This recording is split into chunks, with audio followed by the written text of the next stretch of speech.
여러분 반갑습니다. 반도체 오빠 천마쌤입니다. 어, 오늘도 이렇게 또 늦은 시간에 여러분과 또 함께하는 시간을 또 갖게 되었어요. 여러분이 잘 돼야지 천마쌤도 잘 되는 겁니다. 서로 같이 윈윈하면서 윈윈하면서 행복한 일들이 좀 가득하길 한번 진심으로 제가 기도하면서 한번 또 삼성에 대한 이야기를 해볼게요. 오늘 삼성전자는 상당히 선방을 했다. 선방을 했습니다. 이 정도면은 아침에 훅 빠졌죠. 다들 걱정했을 겁니다. 너무 많이 빠져가지고 다시 또 슬금슬금 올라가더라는 거지. 역시 외인들이 아직 도망가지는 않았습니다. 외인 도망가지는 않고 삼성에 대한 구애와 애착을 확실하게 보여주네요. 삼성전자 좋다. 아직까지 삼성전자를 많이 사랑하는 것 같습니다.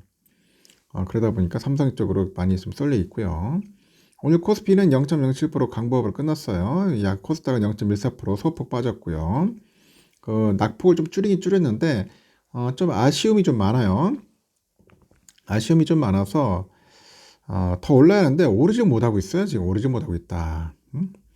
하여튼 선거는 끝났다. 22대 국회의원 선거 여소야대 구도로 마무리됐습니다. 여소야대. 이런 상황에서 이제 증권가에서는 그 시장에 주는 영향은 제한적일 것으로 내다보네요. 또 기존의 정치 지형과 크게 달라지지 않았다는 점, 이런 점에서 호재도 악재도 아니라는 평가입니다. 호재도 악재도 아니더라. 밸류업 프로그램에서도 이 단기적인 동력 약화는 있을 수 있어도 큰 틀에서는 흔들림이 없을 것 같다. 그렇게 전망을 합니다. 증권가에서는 이번 총선의 결과보다는 그 매크로 경제 상황과 그 업황이 시장을 좌우할 거랍니다. 그런 견해를 내놓고 있어요. 대신증권에서는 국회의원 선거 결과에 따른 증시 등락은 상관성이 없다고 봐도 무리가 아니다. 과거 총선 이후 증시의 흐름에서 의회 구도나 그런 시기, 코스피 등락 간의 상관관계, 이거는 0에 가까웠다. 그래서 선거 결과보다는 국내외 경제하고 금융시장 흐름과 산업구조의 영향력이 컸다는 그런 이야기를 합니다. 실제로 지난 16대 총선 이유를 분석한 결과 증시는 정치 지형과는 무관한 흐름을 나타냈고, 총선 이후에 30일을 기준으로 해서 살펴보니까 여소야대로 끝냈던 16대 총선에서 코스피 지수가 마이너스 11.6%, 20대 총선은 마이너스 0.7%의 움직임을 보였는데, 이 여대 야수였던 17대 총선에서는 마이너스 16.1%, 18대 총선은 3.9%, 19대 총선 마이너스 3.9%를 기록을 했어요. 21대 총선에서는 3.8% 상승한 것으로 집계됐습니다. 이 IT 버블이나 금융위기, 코로나 팬데믹 등 이런 매크로 이슈들이 증시를 좌우한 셈이죠. 국민들의 기대와 실망, 시장 참여자들의 이해득실로 인해서 선거 결과에 따른 투자 심리 변화는 감안할 수 있다고 합니다. 하지만 이번 총선 결과는 21대와 비슷한 고도가 형성됨에 따라서 투자 심리나 업종, 종목, 그런 흐름에 미치는 그런 영향력도 크지 않을 거라고 하죠. 관심의 초점인 밸류업 프로그램의 경우 동력이 약화되더라도 방향성에는 변화가 없을 거라고 분석이 되죠. 세법하고 상법 개정 등에 필요한 자본시장 그 선진화 과제의 그 전체적인 추진력은 좀 약화될 수 있겠지만은 그 안의 핵심인 밸류업 프로그램의 연속성은 유효하다. 유효하다. 이러면서 이미 정책 결정자들은 주요 기업들과 간담회를 거치면서 의견 수렴을 하고 있고, 최종 가이드라인도 5월로 앞당겨지는 등 총선 결과와 무관하게 기업 밸류업 프로그램 이 작업은 현재 진행형이다. 이렇게 언급을 합니다. 밸류업 프로그램의 본질적인 취지가 낮은 주주환원 문제 개선을 통한 코리아 디스카운트 해소에 있는 만큼 초당파적으로 진행될 수 있을 거라고 기대합니다. 25년 금투세 도입 우려는 남아있겠지만은 이번 총선 결과가 밸류업 프로그램의 연속성에는 큰 영향을 주지 않을 거라고 내다봐요. 다만 단기적으로 동력이 약화될 가능성도 제기됩니다.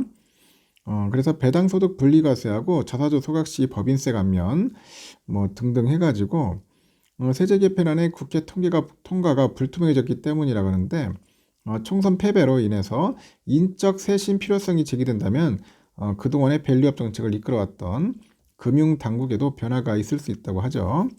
하지만 더불어민주당도 기본적으로 소액주주 권리를 강화하는 입법과 규제를 옹호하고 있다는 점에서 선거 결과에 관계없이 밸류업 프로그램의 중기 방향성은 유지될 가능성이 높을 거라고 판단했다고 합니다. 일단은 그래요. 뭐 특별히 뭐 바뀐 건 없네요. 지난번에도 여소야대였는데 여소야대가 아니죠. 지난번에도 그냥 지금 민주당이 그 다수를 차지했죠. 똑같이 보면 다수를 차지했기 때문에 큰 변동은 없었다. 요번 뭐 세제 혜택이나 이런 것들은 좀 더 지켜봐야 할 것 같아요. 밸류 프로그램도 마찬가지로 한번 좀 더 지켜봅시다. 우리가 너무 막 이렇게 지레 겁먹거나 쫄 필요는 없을 것 같아요. 일단 삼성은 여러분 아시다시피 84,100원으로 마무리됐는데요. 아침에 그 시작가가 83,200원이었어요. 그래서 제가 어제 말한 것처럼 83,200원 훅 빠질 거다.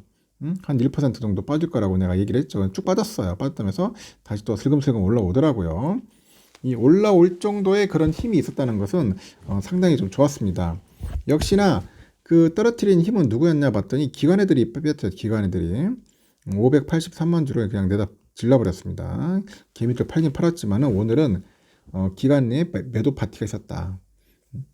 어제 뭐 보니까 금리도 그렇고 영 시원찮은 것 같아요. 지금 금리 상황도 보니까 금리가 더 빨리 떨어지지는 않을 것 같아요. 좀 더 늦게, 더 작게 금리를 낮출 것 같습니다. 그런 거 보면은 기관이 제일 빠르게 움직였고, 그런 거 상관없이 일단은 반도체 1등 삼성전자만 줍줍하자 해가지고 삼성만 집중적으로 이제 매수를 해서 672만 주 신나게 샀어요.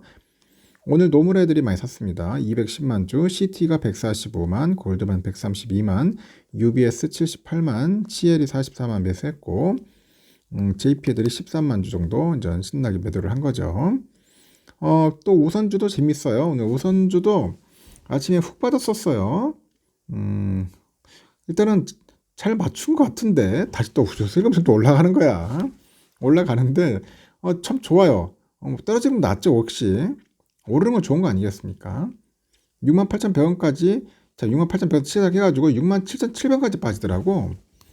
다들 지레 겁먹었는데 갑자기 훅 올라가더니 다시 슬금슬금 가서 막판에 69,200원까지 아주 화려하게 마무리됐습니다.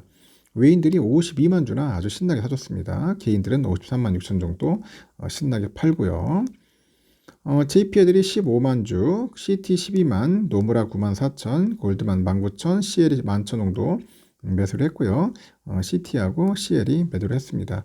이렇게 해서 끝났습니다. 끝났고 하여튼 여러분 참고하시고요. 너무 쫄지 마시고 들어가지 마십시오. 삼성전자 가지고 있는 것 자체만으로도 여러분은 큰 축복입니다. 여기까지 하겠습니다.